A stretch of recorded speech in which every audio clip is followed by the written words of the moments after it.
ഇത് വിശ്വസിക്കണം. അതായത് ഒരു തിന്മയും നിനക്ക് ഭവിക്കില്ല, ഒരനർത്ഥവും നിന്റെ കൂടാരത്തെ സമീപിക്കില്ല. സക്കറിയ 9:8.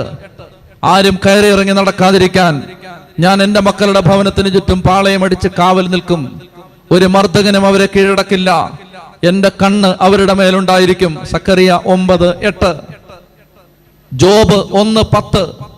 അവിടുന്ന് അവനും അവന്റെ ഭവനത്തിനും സമ്പത്തിനും ചുറ്റും വേലി കെട്ടി സുരക്ഷിതത്വം നൽകി. എല്ലാ പ്രവൃത്തികളിലും അവരെ അനുഗ്രഹിച്ചു. അവന്റെ സമ്പത്ത് വർദ്ധിപ്പിക്കുകയും ചെയ്തു. ദൈവത്തിന്റെ മകനെ, ദൈവത്തിന്റെ മകളെ, നിന്നോട് നിന്റെ ദൈവം പറഞ്ഞതാണിത്. പരിയമ്പുറത്തും പറമ്പിലും പഞ്ചായത്തിലും കവലയിലും നിന്നവര് പറഞ്ഞല്ല നിന്റെ ചങ്കനകത്ത് കിടക്കേണ്ടത്, ദൈവം പറഞ്ഞത്. ശ്രദ്ധിക്കാമെങ്കിൽ മനോഹരമായൊരു കാര്യം ഞാൻ പറയാം. ഹൃദയം ദൈവത്തെ കൊണ്ടും തല വചനം കൊണ്ടും നിറയ്ക്കണം. പറഞ്ഞേ, ഹൃദയം ദൈവത്തെ കൊണ്ടും തല വചനം കൊണ്ടും നിറയ്ക്കണം.